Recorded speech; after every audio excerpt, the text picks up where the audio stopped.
우리 보실 하나님 말씀은 창세기 22장 전장이 되겠습니다. 창세기 22장 펴시고, 우리가 지금 창세기를 쭉 보면서 아무래도 이제 창세기의 많은 부분을 차지하는 사람이 아브라함이고, 또 아브라함의 일대기를 저희들이 현재 보고 있다 해도 과언이 아니겠습니다. 여러분 인생사에 가장 행복한 순간들이 있죠. 그때는 꿈과 같이 흘러갔다, 순식간에 흘러갔다 이런 말이 있듯이 성경에서도 행복한 순간들은 별로 기록을 안 하는 것 같습니다. 사실 기록할 내용이 별로 없잖아요. 행복했다로 끝나니까. 이 아브라함에게 있어가지고 인생 가장 행복한 순간이 있었다면은 오늘 본문 우리가 읽는 이 읽기 직전에 한 10수년간이 아니었나 생각을 해봅니다. 그가 거하는 땅에 권세자인 주권자인 아비멜렉이 친히 와가지고 우리 화평 조약을 맺읍시다. 당신은 정말 보니까 하나님께서 엄청 쓰시는 사람이고 꽉 붙잡고 있는 사람이라 어찌할 수 없으니 그냥 화평 조약을 맺고 우리 잘 지냅시다 라고 그렇게 들어왔고, 빼앗겼던 우물도 찾고, 물 없는 곳에 우물은 얼마나 생명과 같습니까? 그것도 되찾고 하는 이삭은 그동안에 무럭무럭 자라가지고 씩씩한 청년이 되어 있고, 맏아들 이스마엘은 들려오는 소식 그리고 종종 이렇게 보게 되면은 바란 광야를 주름 잡고 있는 멋진 용사로 그렇게 되어 있다는 거죠. 앞에 뒤에 뭐 어디를 둘러보아도, 아니 위를 보아도 전혀 막힌 데가 없는 잘 가는 사람이 현재 아브라함입니다. 어떤 문제가 있을 수가 없어요. 걱정거리가 있을 수가 없습니다. 무엇보다도 하나님이 내 편인데, 태평무사, 만사형통, 승승장구, 뭐 번창일로, 또 뭐 있습니까? 그런 것들이 다 아브라함의 몫입니다. 그런데 드디어 문제가 터지고야 맙니다. 그것도 외부에서가 아니라 내부에서 문제가 터집니다. 그것도 하나님이 문제를 터뜨리신 장본인이세요. 이럴 수가 있는가? 그 문제는 일생 최대의 문제고, 그리고 최후의 문제이기도 합니다. 결과론적으로 볼 적에.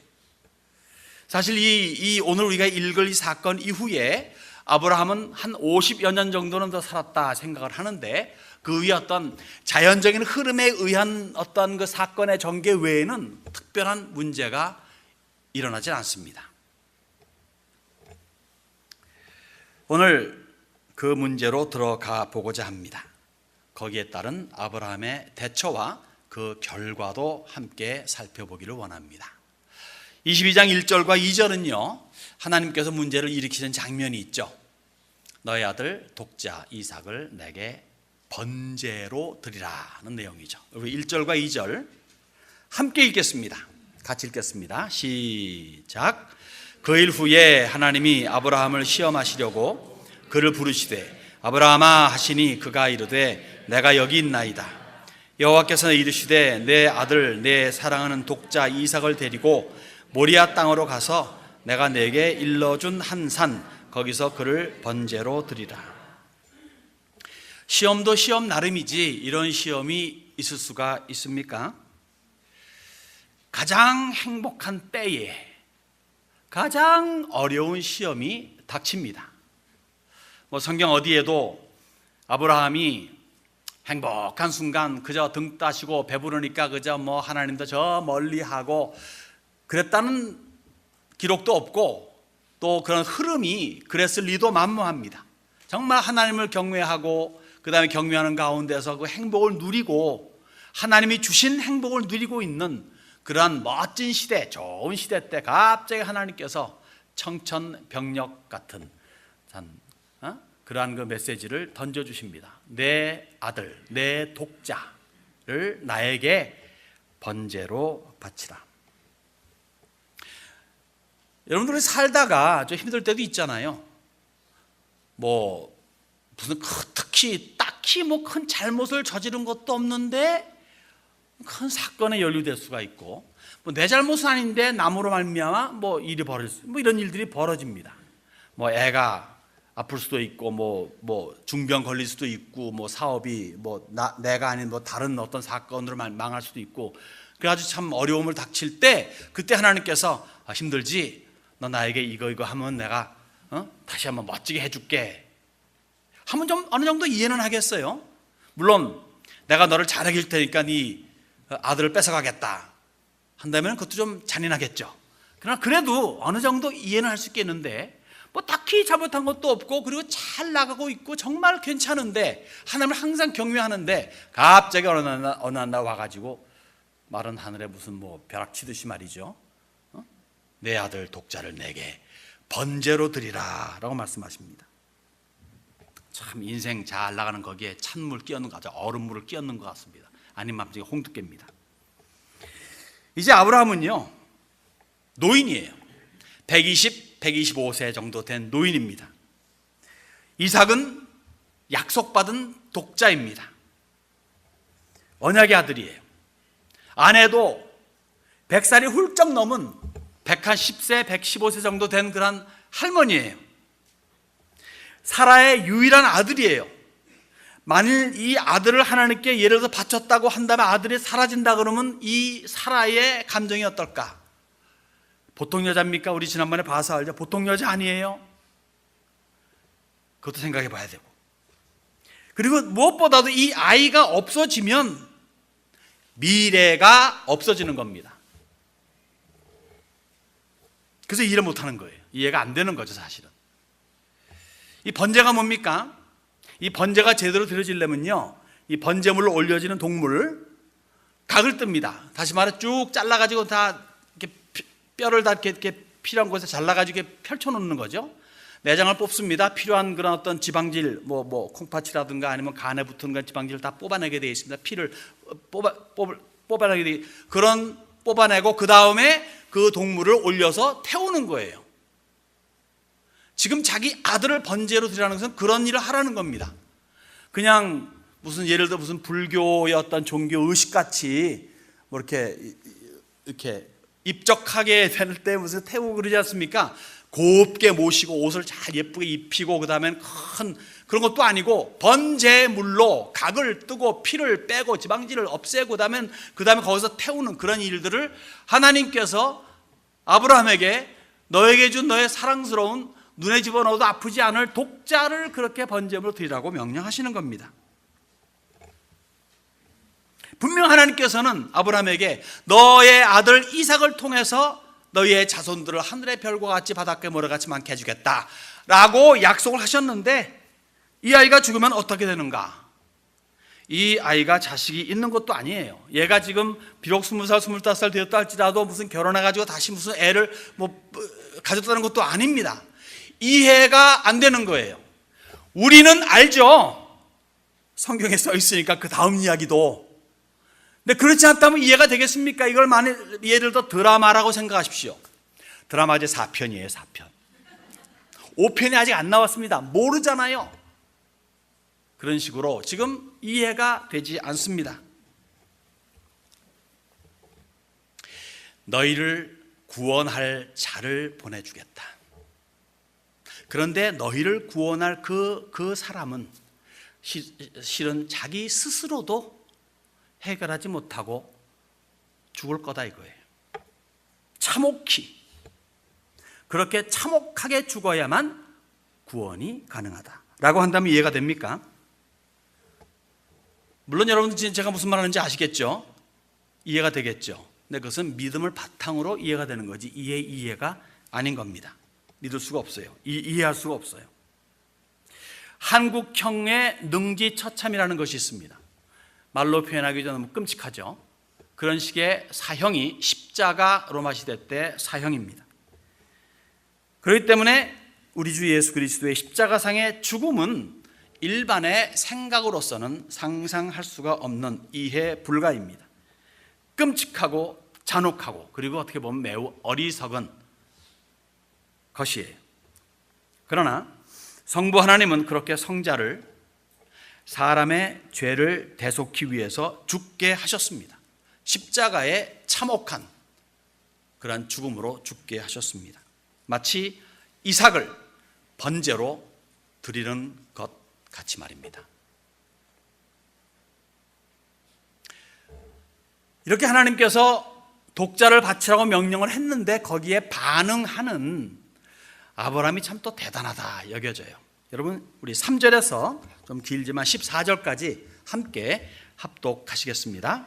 22장 3절입니다. 시작. 아브라함이 아침에 일찍이 일어나 나귀의 안장을 지우고 두 종과 그의 아들 이삭을 데리고 번제에 쓸 나무를 쪼개어 가지고 떠나 하나님이 자기에게 일러주신 곳으로 가더니 제3일에 아브라함이 눈을 들어 그곳을 멀리 바라본지라. 이에 아브라함이 종들에게 이르되 너희는 나귀와 함께 여기서 기다리라. 내가 이야와 함께 저기 가서 예배하고 우리가 너희에게로 돌아오리라 하고 아브라함이 이에 번제의 나무를 가져다가 그의 아들 이삭에게 지우고 자기는 불과 칼을 손에 들고 두 사람이 동행하더니 이삭이 그 아버지 아브라함에게 말하여 이르되 내 아버지여 하니 그가 이르되 내 아들아 내가 여기 있노라. 이삭이 이르되 불과 나무는 있거니와 번제할 어린 양은 어디 있나이까. 아브라함이 이르되 내 아들아 번제할 어린 양은 하나님이 자기를 위하여 친히 준비하시리라 하고 두 사람이 함께 나아가서 하나님이 그에게 일러주신 곳에 이른지라. 이 아브라함이 그곳에 제단을 쌓고 나무를 벌려놓고 그의 아들 이삭을 결박하여 제단 나무 위에 놓고 손을 내밀어 칼을 잡고 그 아들을 잡으려 하니 여호와의 사자가 하늘에서부터 그를 불러 이르시되 아브라함아 아브라함아 하시는지라. 아브라함이 이르되 내가 여기 있나이다 하매 사자가 이르시되 그 아이에게 내 손을 대지 말라. 그에게 아무 일도 하지 말라. 내가 내 아들 내 독자까지도 내게 아끼지 아니하였으니 내가 이제야 내가 하나님을 경외하는 줄을 아노라. 아브라함이 눈을 들어 살펴본즉 한 숫 양이 뒤에 있는데 뿔이 수풀에 걸려 있는지라. 아브라함이 가서 그 숫 양을 가져다가 아들을 대신하여 번제로 드렸더라. 아브라함이 그 땅 이름을 여호와 이레라 하였으므로 오늘날까지 사람들이 이르기를 여호와의 산에서 준비되리라 하더라. 아멘.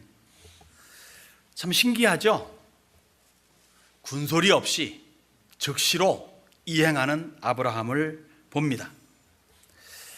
참 그것도 뭐 며칠을 지난 것도 아니고 마음을 가다듬고 그 다음에 한 것도 아니고 그 다음날 이른 새벽에 즉시로 떠납니다. 사람 맞는가 모르겠어요. 아빠 맞아?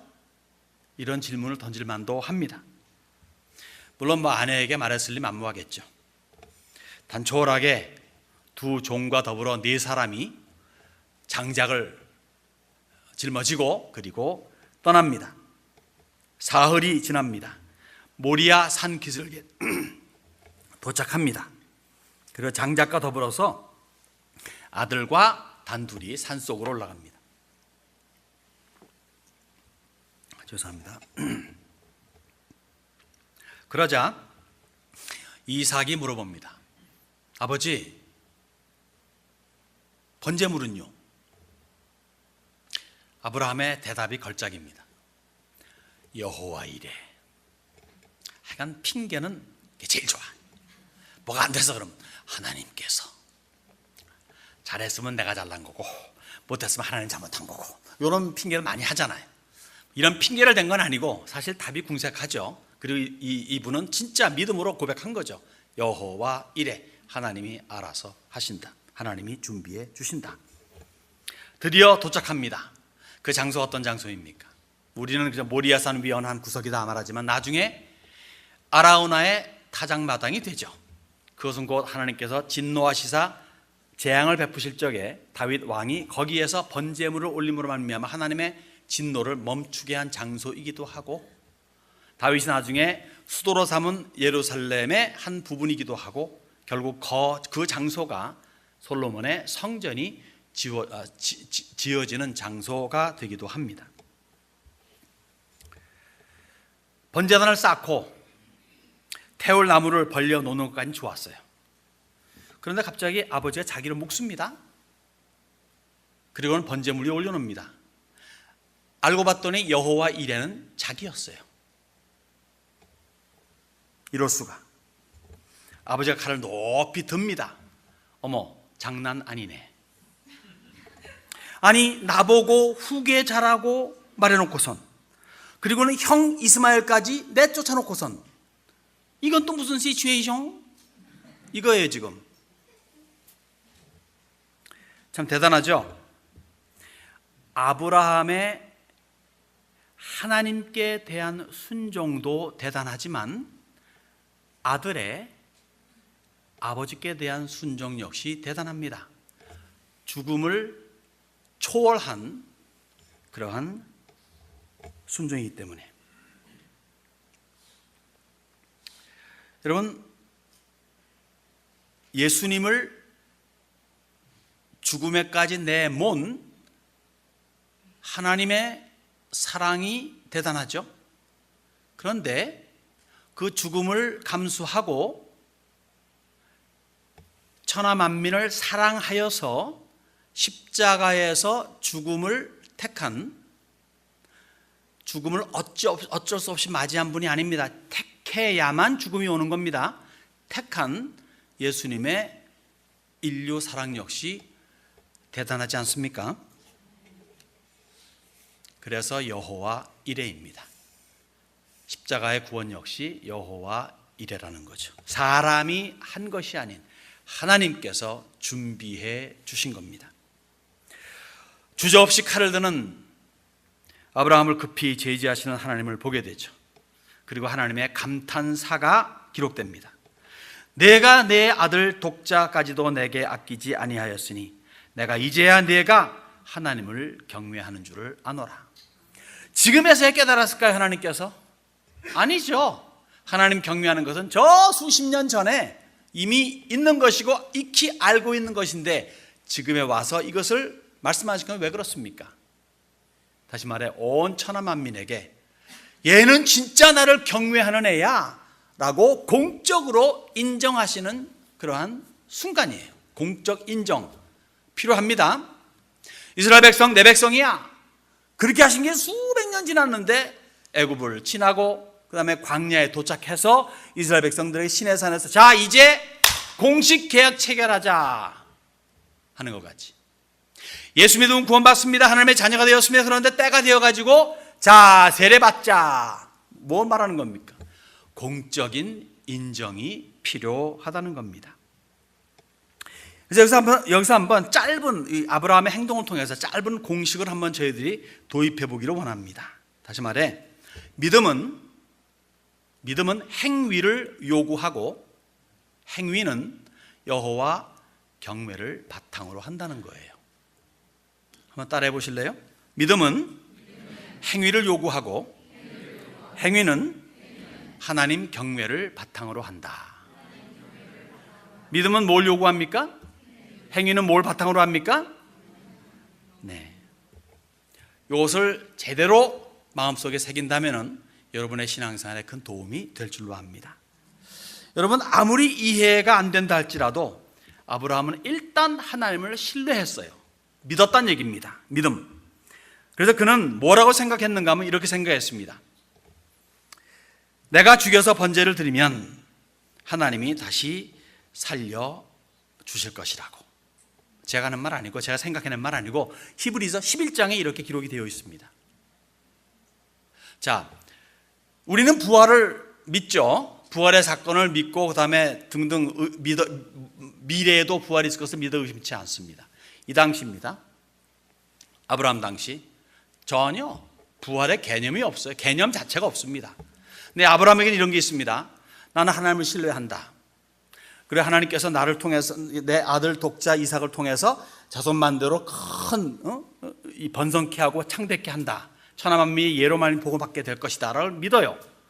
또 한면에서 뭐냐면은 지금 하나님께서 독자로 바치라고 하는 거예요. 죽이라고 하는 거예요. 그럼 뭐겠습니까? 에이, 설마 죽이겠어? 이걸 믿지 못합니다.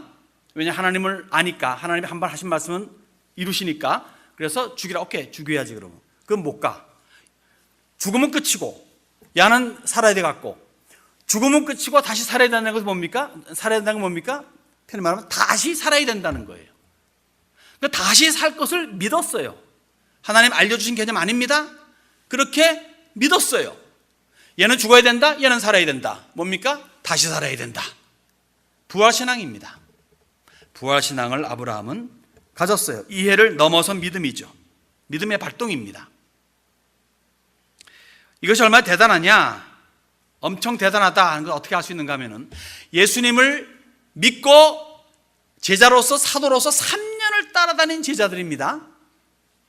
예수님께서는 사역 후반기에 내가 죽어야 하리라, 그러나 3일 후에 다시 살아날 것이다 라는 것을 여러 번 반복하셨어요. 그럼에도 불구하고 막상 예수님 돌아가시니까 하늘이 깜깜해졌고 절망 상태가 되어버렸습니다. 아무도 예수님의 부활을 믿거나 상기하지 못했어요.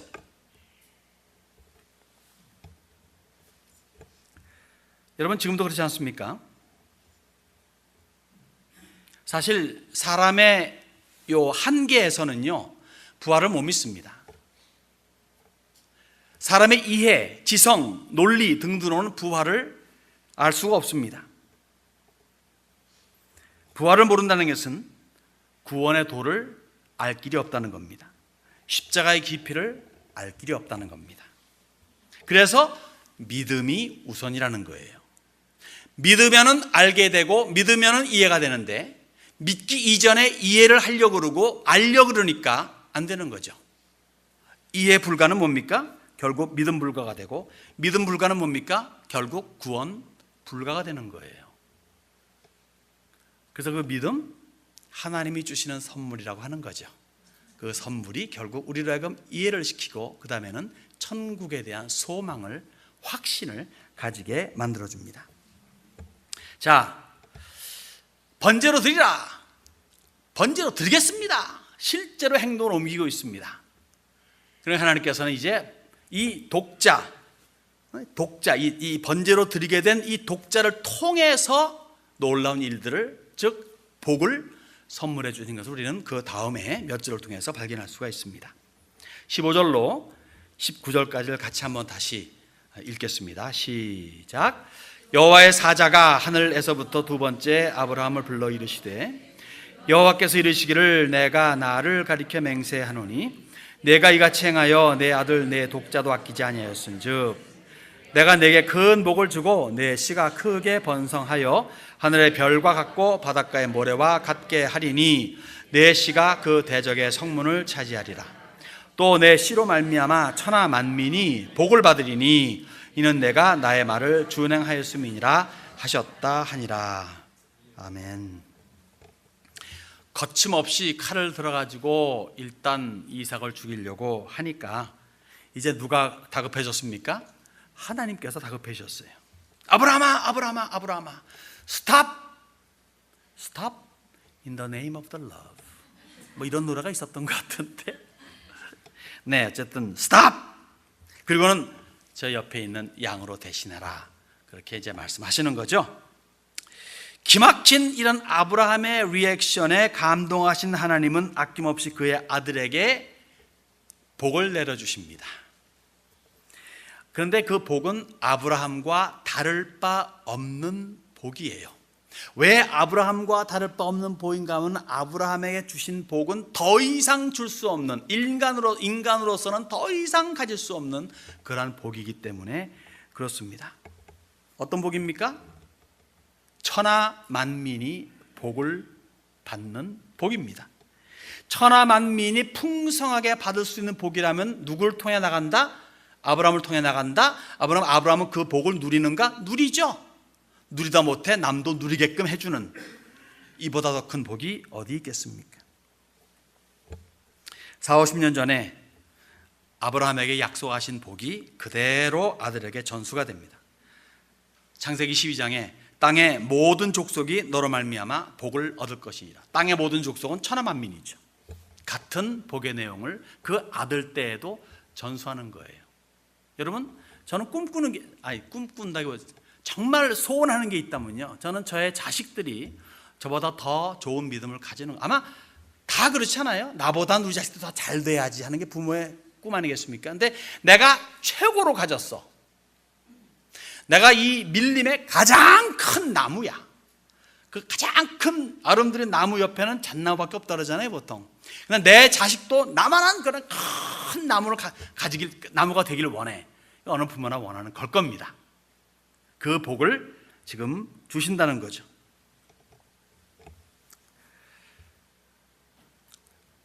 구약에 하나님께서 이스라엘을 대하실 때 이런 표현을 여러 번 하셨어요. 아브라함을 기억하사. 즉 이스라엘이 형편없게 되고 못된 짓 하고 할 적에 하나님은 아브라함을 기억하사 그들을 다시 일깨워 주시고 세우시고 했다는 거죠. 믿음의 조상이라는 아브라함은 정말 길을 잘 닦았습니다. 그래서 궁극적인 시인 예수 그리스도께서 탄생할 수가 있었다는 거죠. 예수님 역시 철저한 순종, 아브라함보다 더한 철저한 순종으로 온 인류가 구원받을 수 있는 길을 완벽하게 활짝 열어놓지 않았습니까? 천하만민이 복을 받으리니, 무슨 복? 구원의 복이죠. 영생의 복이죠. 천당의 복입니다. 천하만민이 복을 얻으리니 모든 예수 믿는 자에게 임하는 그러한 복입니다. 아브라함을 통해서, 이삭을 통해서 그 복이 흘러나가듯 예수 그리스도를 통해서 천하만민에게 그 큰 복이 흘러나간다는 사실입니다. 그뿐입니까? 내 씨가 크게 번성하여 하늘의 별과 같고 바닷가의 모래와 같게 하리니. 과연 얼마나 많은 유대인들이, 즉 아브라함의 후손들이 지난 수천 년 동안 지구 땅에 많았습니까? 그보다 더 훨씬 많은 그리스도의 사람들이 지난 2000년 동안 이 땅을 점령했습니까? 지금도 얼마나 많은 그리스도인들이 이 지구 땅덩어리에 많이 있습니까? 복 받기 원합니까? 조건은 하나입니다. 독자를 통하는 거예요. 독자를 믿는 거예요. 독자를 믿고 독자를 통한 삶은 뭡니까? 곧 말씀을 순종하는 겁니다. 이 성경이 나를 가리키고 있다. 예수를 알고 예수를 믿고 예수를 따르려면 성경, 그 예수를 가리키는 성경을 통해서 예수를 알고 믿고 따를 수가 있게 되는 거죠. 독자를 통해서 복이 임한다.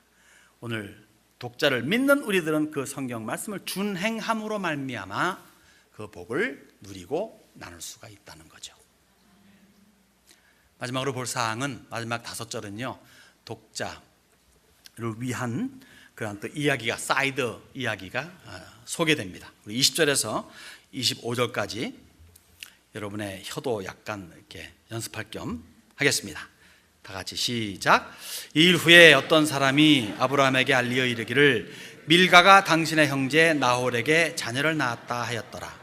그의 맏아들은 우수요, 우수의 형제는 부수와 아람의 아버지 그무엘과 게셋과 하소와 빌다스와 아들 랍과 부두엘이라. 이 8사람은 아브라함의 형제 나홀의 아내 밀가의 소생이며 부두엘은 리브가를 낳았고 나홀의 첩 루마라 하는 자도 데바와 가함과 다하스와 마가를 낳았더라. 본문은 이삭의 아내 될 사람의 가족 사항을 언급함으로 족보의 확실성을 여기 지금 강조하고 있습니다. 족보가 중요합니까? 지금 시대에? 지금 시대는 그렇게 중요한 것 같지는 않습니다. 특히 이 미국이라고 하는 지멋대로 살아가는 나라에서는 족보는 별로인 것 같습니다. 별 의미를 두지 않죠. 그렇지만 사실 중요해요. 왜냐하면 나무를 지탱해 주는 게 뿌리이듯 족보는 나름대로의 뿌리이기 때문에 그렇습니다. 여러분, 아브라함에게는요 2 형제가 있었어요. 아브라함과 나홀과 하란입니다. 이들의 모습을 좀 이렇게 보게 되면요, 오히려 아브라함이 막내였던 것 같아요. 나홀이 둘째고 하란이 첫째였던 것 같습니다. 하란은 미리 죽죠. 어쨌든 간에 나홀이 하란의 딸과 결혼합니다. 그러니까 자기 조카랑 결혼하는 거죠. 시족 사회 그때만 하더라도 그렇게 되어 나갔으니까 결혼하죠. 조카랑 결혼하죠. 그리고 그들 사이에서 8자녀가 태어납니다. 그 중에 막내가 부두엘이에요. 이세의 8아들 중에 막내가 다윗이었던 부두엘입니다. 그 부두엘이 결혼해가지고 리브가를 낳습니다. 이 리브가 때문에 이 족보가 지금 언급되고 있는 겁니다. 왜요? 리브가는 후에 이삭의 아내가 됩니다. 다시 말하면 이삭의 조카가 리브가입니다. 그래서 이삭의 아내 될 사람이기 때문에 굳이 이 여인에 대한 언급을 해야 돼서서 그래서 이 족보 이야기를 잠시 하는 겁니다. 보통 여자의 이름은 족보에 기록이 안 되죠. 여자의 이야기도 족보상에서는 별로 없습니다.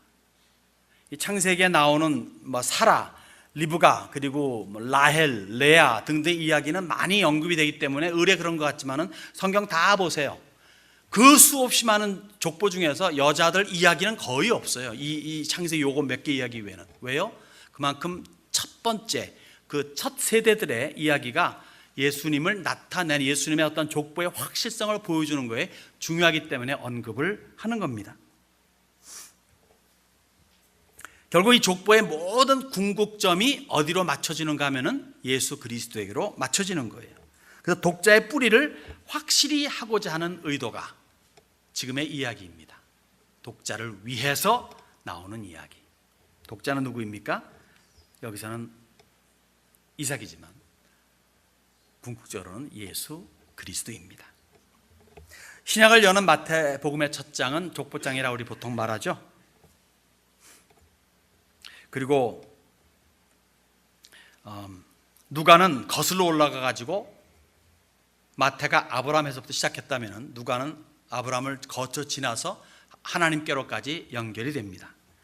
다시 말해 하나님으로부터 특별히 택함 받은 그 라인이 아브라함을 통해서 이삭을 통해서 연결되어서 결국 예수 그리스도에게까지로 간다는 거예요. 그리고 예수님에게서 더 이상 족보의 흐름은 나오지 않아요. 끝납니다. 무슨 말입니까? 족보의 궁극점은 예수님이라는 거죠. 끝나요. 왜 그런가 하면은 궁극적인 독자로 말미암아 온 천하 만민이 이미 복을 받기 때문에 더 이상의 족보는 필요치 않게 됩니다. 또 하나 이유를 댈까요? 왜 예수님 이후에 족보가 필요 없게 됐는지. 예수님 이후부터는요, 누구든지 예수님과 관계를 맺잖아요. 몽땅 다 예수님 신부가 돼요. 그래서 무슨 족보가 필요합니까? 제가 신부가 되는 건 좀 이해가 되는데 정말 어중이 떠중이, 누가 보기엔 저나 여러분 다 어중이 떠중이에요. 별 볼 일 없는 친구들. 그런데 주님의 똑같은 신부의 자격을 받게 됩니다. 즉 예수님께 온 족보가 나의 족보이기도 해요. 엄청난 족보죠. 왕의 족보이죠. 주의 주 족보입니다. 이러한 족보가 우리의 족보가 되기도 합니다. 여러분, 예수님의 신부입니까? 예수님의 족보가 여러분의 족보입니까? 참교회는 주님의 신부입니다.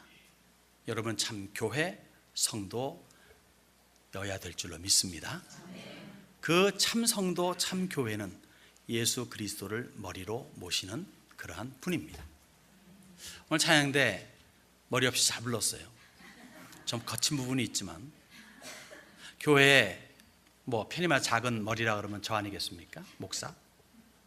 근데 지휘자 없이, 목사 없이도 교회는 굴러가고 성가대가 운영될 수 있어요.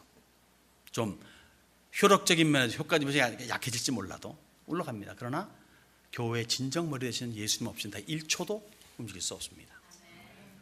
머리 되신 예수님이 여러분의 주인이시라면 여러분의 인생은 영생을 취한 온 천하 만민이 받는 그 복을 누리시는 분인 줄로 믿습니다. 인생 최대 최후의 시험을 성공리에 치른 아브라함에게 하나님은 엄청난 복을 약속하시죠. 그 약속이 궁극적인 독자 예수 그리스도에게서 성취되었습니다. 지금 그 예수 그리스도를 통해서 천하 만민이 복을 받고 있어요. 그 예수를 믿음으로 복을 누리고 그 예수를 알림으로 복을 나누는 여러분 모두가 되시기를 주님의 이름으로 축원합니다.